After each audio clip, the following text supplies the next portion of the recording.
Hello, good morning to all. Welcome to today's Daily Dose of Market Insights by OANDA. I'm Kelvin Wong here, the Senior Market Analyst of OANDA Asia Pacific. So firstly, today will be the fourth day of the start of the new year.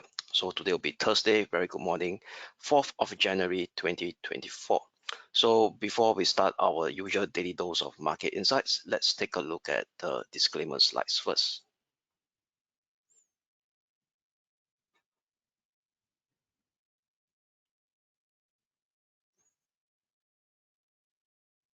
All right, leverage trading carries a high degree of risk and may not be suitable for everyone. Losses can exceed deposits.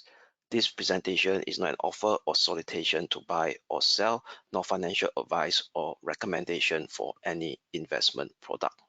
And as well as any forecast, prediction, or projection in this presentation is not necessarily indicative of the future or likely performance of the product.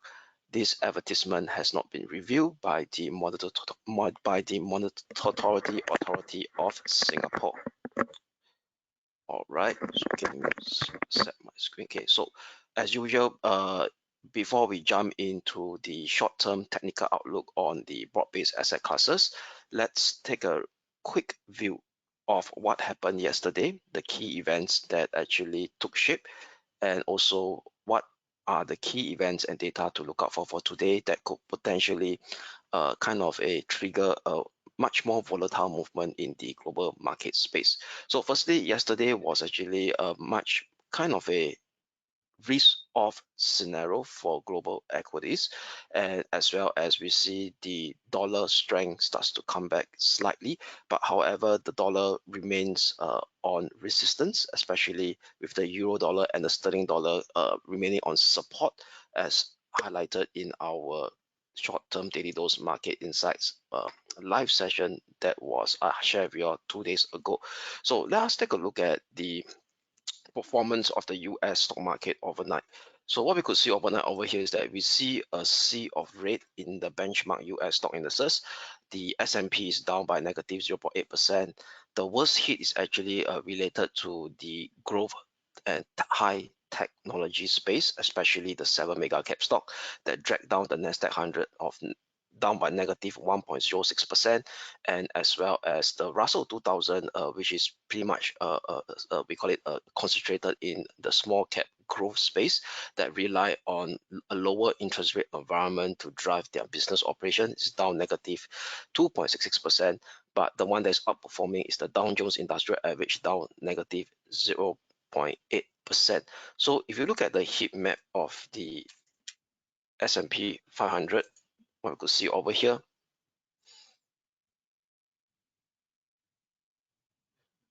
okay, so what we see is that a big sea of red in the mega cap stocks. All right, we call it the Magnificent Seven. All right, over here, the technology, the semiconductor, and one thing that is positive over here will be Google, almost unchanged within Magnificent Seven.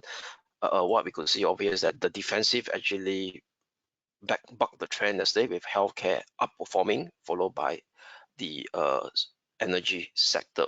Okay, but energy is not considered defensive, but it's rather a risk-on sector.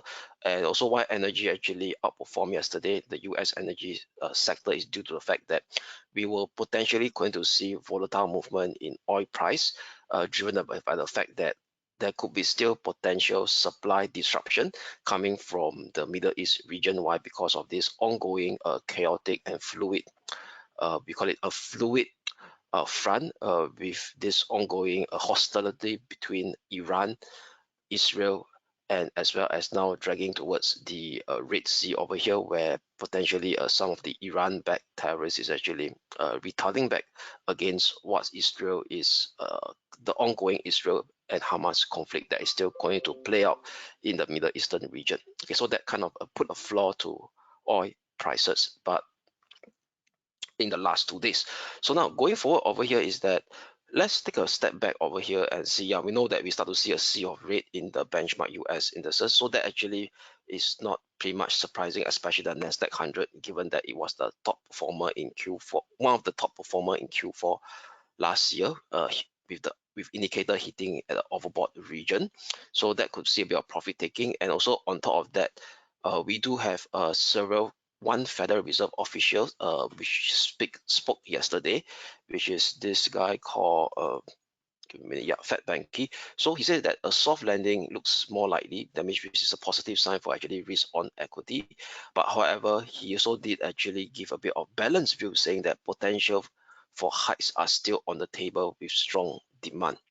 So what we could see over here is that based on his speech yesterday, he actually tried to downplay the current optimism that is being priced into the Federal Reserve interest rate, Fed Fund futures market. Still recall those who actually join me in my regular daily dose of market insight. I've been mentioning over here is that there's a bit of optimism coming into this year outlook of interest rate trajectory in the US, where market participants is expecting 6 interest rate cuts to be developed by the Fed this year, and with the first rate cut to come in as early as March this year.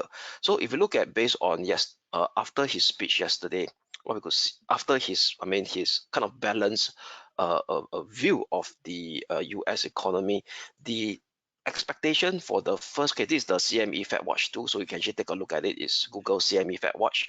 So I look at the March contract over here. Why March? Because this is where market is actually looking for the first rate cut to come in, as being inferred by a month ago in the futures rate market. So you could see over here is that it's still relatively higher. Right now, the Federal Reserve rate is at 5.25, 5.5%. The Federal Reserve has been on the hold since the last 3 FOMC meeting. So the first rate cut will come in March. So previously, the expectation was close to 80 to 70%.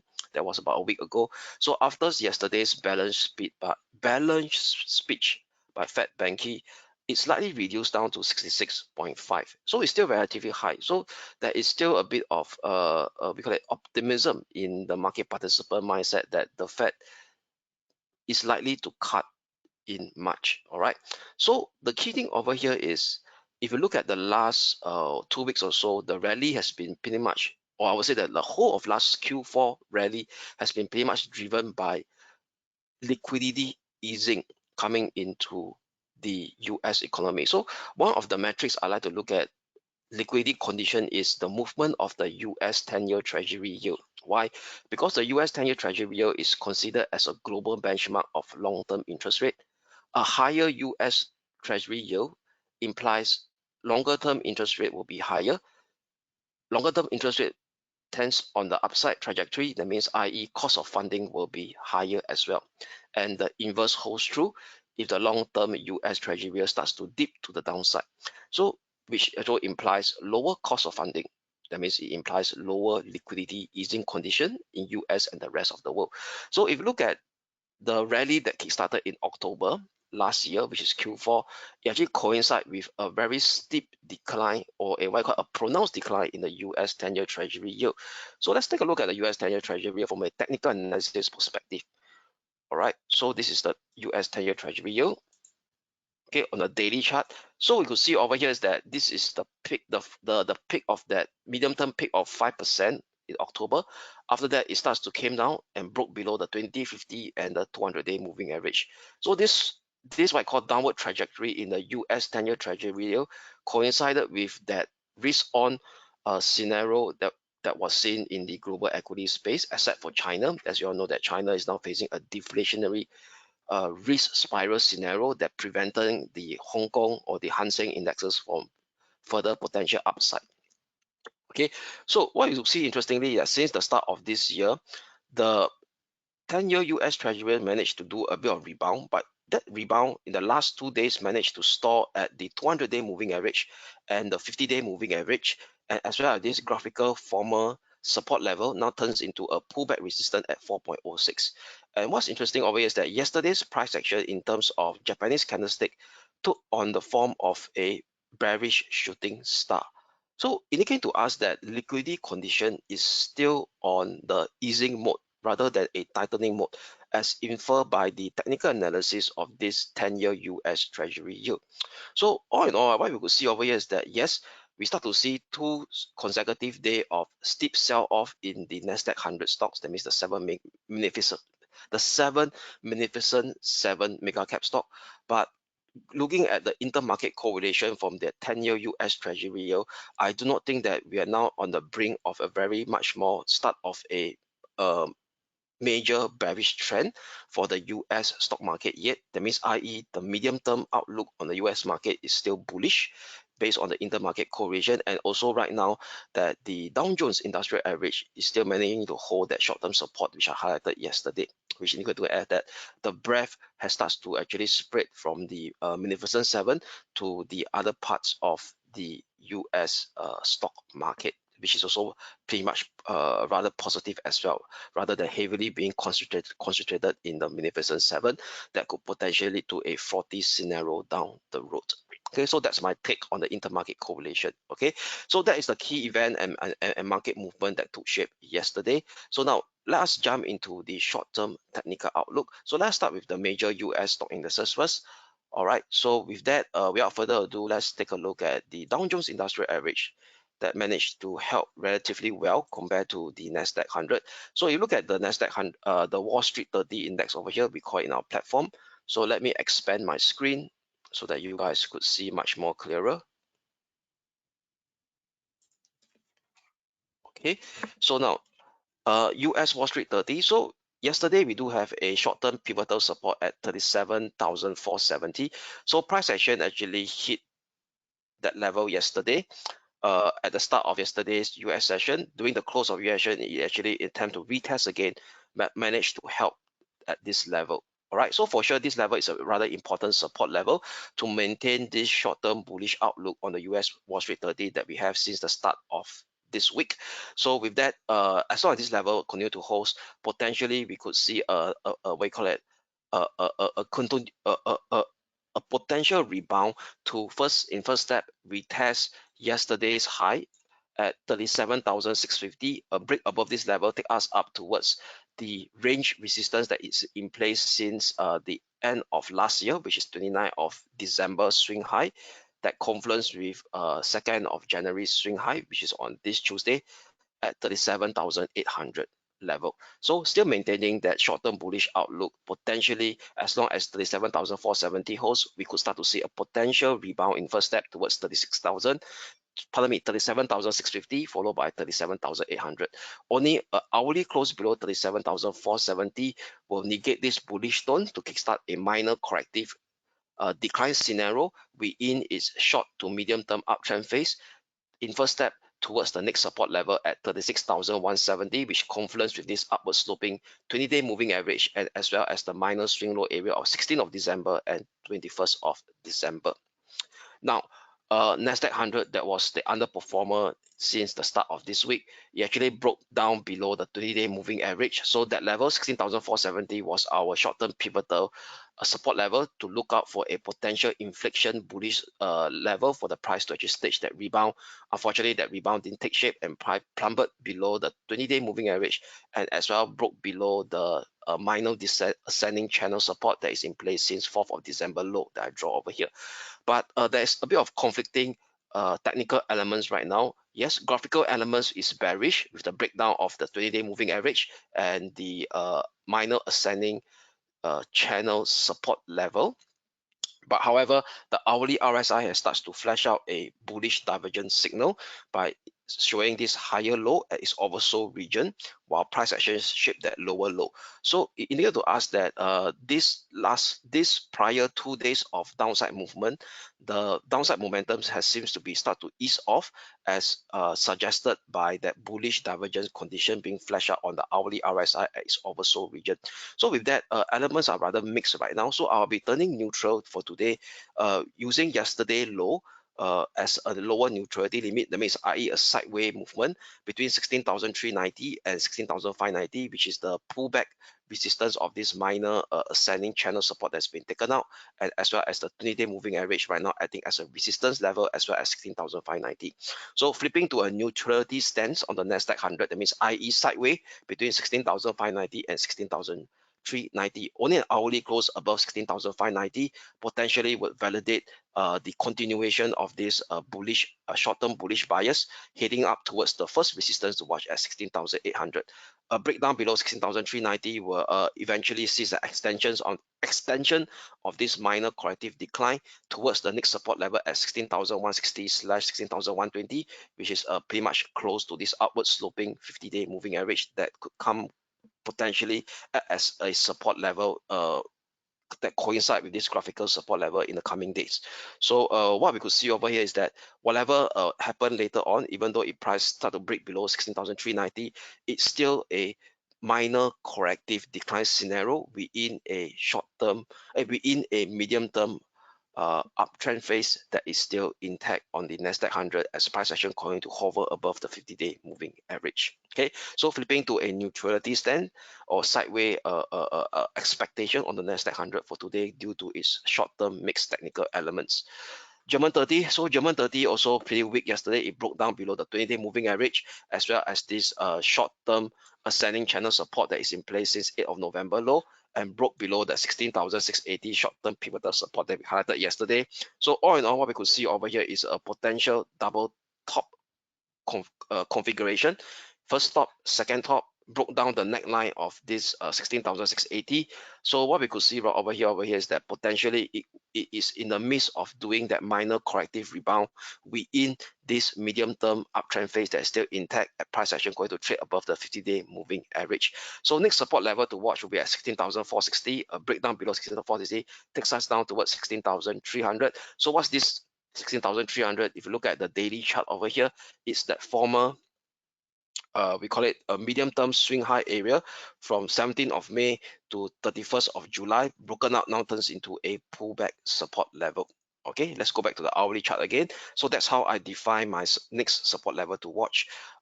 Given this ongoing potential, we call it short-term minor corrective decline phase that is still playing out on the German 30 index. So only a hourly close back above 16,880, that means it also confluence with the 20-day moving average, will kind of reinstate the bullish tone back to the market to see a retest of that this minor range top resistance at 16,970. So flipping to a short-term bearish bias on the German 30 index, using 16,680 as a short-term pivotal resistance for today. Support level to watch 16,460 followed by 16,300. Lastly, Hong Kong, not lastly, moving on to the Asia Pacific region, Hang Seng Index with the Hong Kong 33. So the Hong Kong 33 over here, price action over here that it continues to, okay, let us take a look. It's going to hover between sideways between the 20-day moving average and the top of this minor range at 16,730. So with that over here is that I will have a neutrality stance for today.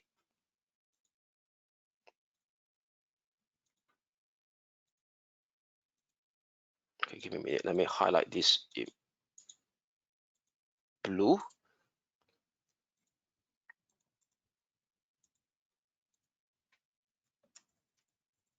Okay, 16,730, top of the range, which is today's yesterday's US session high, followed by this week current swing low area. So this week current swing low area at 16,500. Okay. Okay, so this will be a rather tight sideways range for today, 16,500, 16,730.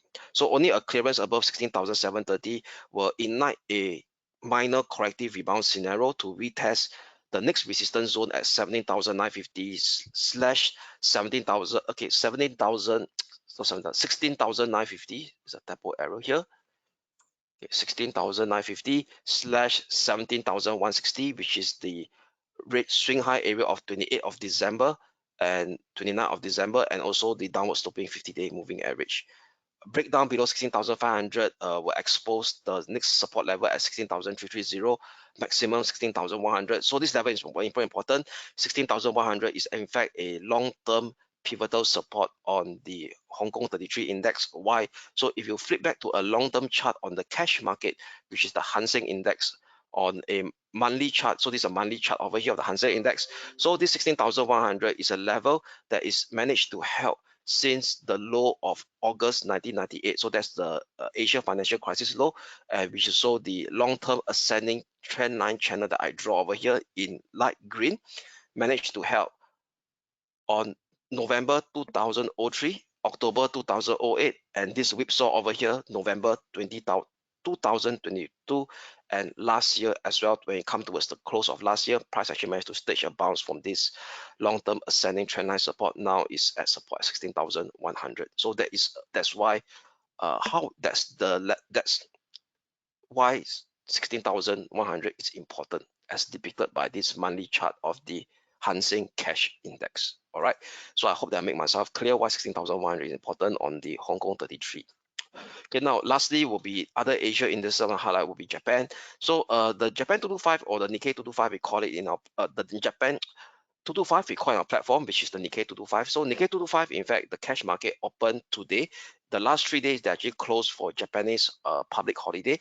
So what's interesting over here is that today is shaped a strong bullish reversal candlestick pattern on the hourly chart, followed by a positive follow through after a retest on the 50-day moving average, and as well as this former range descending trendline, minor descending trendline resistance turns into a pullback support level. So I'll be using 32,700 slash 32,560 as my key short-term pivotal support for today. Price action now has really broke up above the 30,080 level, which is the 220-day moving average. Pardon me, it's the 20-day moving average. So further supporting this short-term bullish momentum coming back into the Japan 225. Next resistance to watch level will be at 33,355, followed by 33,630, which is the potential upper boundary of this symmetrical triangle range configuration that is in place since 24th of November swing high over here. Okay, so potentially, right, the whole price action of 24th of November, 8th of December, 30th of December could be still trading in a sideways range configuration.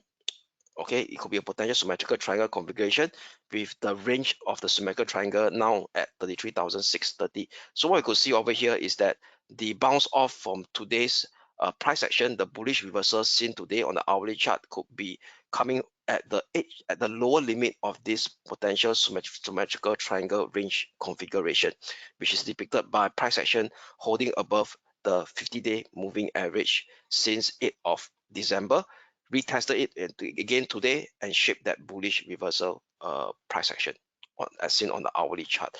So all in all, as long as 32,700 slash 560 short-term pivotal support holds, we'll be having a bullish bias on the Japan 225, inching upwards towards the top of this symmetrical range configuration at 33,630 in the first step. Okay, only a clear break below 32,560, that means the hourly close below 32,560 will invalidate this bullish bias, not bearish bias. So we're having a bullish bias. So a break below 32,560 will invalidate this bullish bias scenario to see the continuation of another round of choppy decline to retest the 8th of December swing low area at 32,200. Okay, so that's sum up for the outlook on the major stock indices. So let us flip to the FX market. So on the FX market, let's start with the euro dollar first. So on the euro dollar, no change. Yesterday we flipped to a bullish bias yesterday from a bearish bias initially on Monday and initially on Tuesday. Price action now intending to recover above the 20-day moving average. So what we could see over here is that the RSI continued to shape that bullish divergence afterward and going to inch upwards by shaping a higher low right now. So all in all, 108.90 is indeed that short-term pivotal support that we highlighted yesterday. Price tested and shaped that rebound. So no change. This level will be the first, will be the pivotal support to maintain this short-term bullish outlook on the euro dollar. So with the fact that right now we do have a first resistance to watch, will be at this level over here. Okay, which is yesterday's swing high at 1.096 level. Maintain that short-term bullish outlook on the euro dollar, 108.90 short-term pivotal support. First resistance to watch 1.096. A breakout above 1.096 sees the next resistance coming in at 110 figure level. However, a breakdown below 1.0890, that means an hourly close below 1.0890, invalidates this short-term bullish recovery scenario to see an extension of this minor corrective decline heading down towards the next support level at 1.0820, which is confluencing with the upward sloping 50-day moving average and as well as the 200-day moving average as well. That's coming very close to this graphical support level at 1.0820. So all in all, still maintaining that short-term bullish outlook on the euro dollar. Very similar on the sterling dollar, as it's continued to actually come down and almost shape a bullish reversal of the 1.26 short-term pivotal support level that we highlighted yesterday. Price are shown up right now and tending to go above the 20-day moving average. So IE still maintaining that short-term bullish outlook as long as 1.260 short-term pivotal support holds. First resistance to watch 127.10, a break above 127.10 exposes the next resistance at 127.60. Only an hourly close below 126 figure level invalidate the short-term bullish outlook to see another round of or extension of this minor corrective decline scenario to actually see a further weakness towards the 125 figure support level, which confluence with this upward sloping 50-day moving average, 200-day moving average, and as well as this graphical swing low area of 8th of December and 14th of December, i.e. still overall net maintain that short-term bullish bias on the sterling dollar as long as 1.26 figure short-term pivotal support holds for today. Aussie dollar. So on the Aussie dollar front over here is that what we could see is that the Aussie dollar yesterday did a bit of whipsaw at the 160 67.30 67 figure level, but managed to actually stage the rebound right at this upward sloping 20-day moving average. So all in all, we'll be still maintaining that short-term bullish outlook with a bit of excess at the short-term pivotal support yesterday, 67 figure level. So as long as 67 figure level holds on the Aussie dollar, first resistance to look out for will be 67.70. So that is actually yesterday's swing high, minor swing high area. A breakout above 67.70 exposes the next intermediate resistance, which is last Friday's swing high and corresponding to this Tuesday's swing high at 68.35 level. However, only an hourly close below 67 figure level will invalidate our short-term outlook, bullish outlook on the Aussie dollar to expose us to the next support level at 66.50, a breakdown below 66.50 potentially sees the next support coming in at 66.20 level, which actually confluence very closely to the upward sloping 50-day and the 200-day moving average as well, which is slightly below it at 65.80. So net all in all, as long as 67 excess short-term pivotal support holds, we will still maintain that short-term bullish outlook on the Aussie dollar, potentially heading up towards 67.70, followed by 68.35. Now, dollar yen. So dollar yen yesterday potentially shaped that excess rebound over here. So play around with that 20-day moving average. So that 20-day moving average was actually our short-term pivotal resistance that we have yesterday to fade any strength at 143.40 level. So we give a bit of access at 143.90 for today. That is confluencing with yesterday's swing high area at 143.60. Which is 143.90 over here. So a bit of excess, 143.90 short-term pivotal support level. The first support level to watch out for today will be at 142.20 level. So only a breakdown below 142.20 level sees a further slide down towards 140.70 level. And also momentum has started to turn weak as well. Why?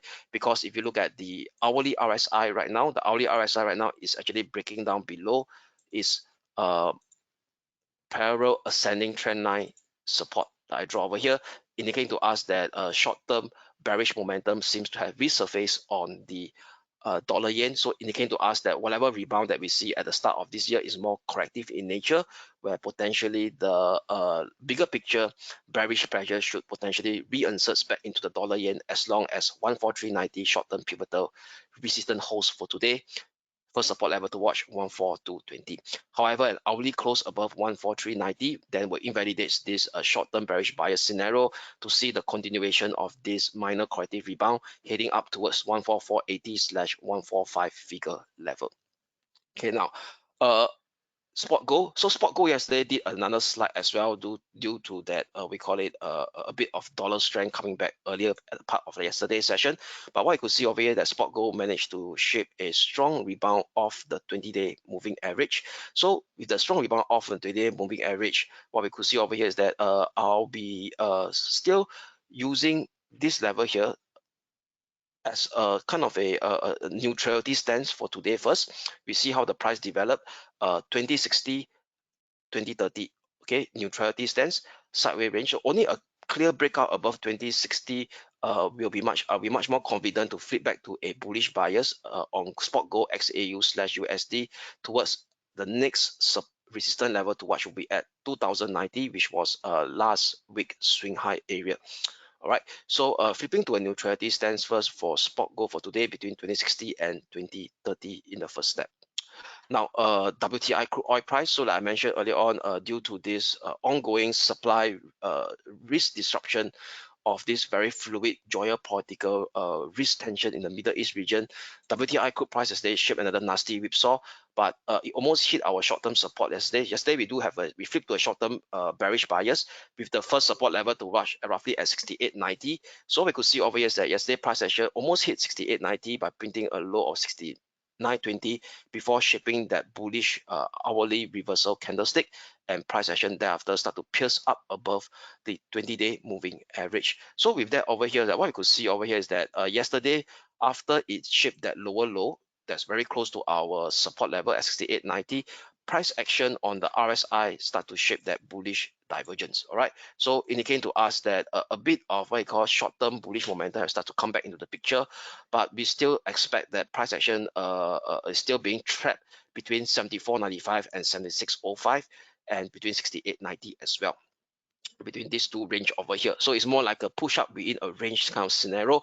So for today, I'll be flipping back to a bullish bias with a slightly tightened pivotal support level, slightly below the 20-day moving average at this 70.90. So 70.90 is something like a graphical support level, previous graphical support, broken down and now taken back up again.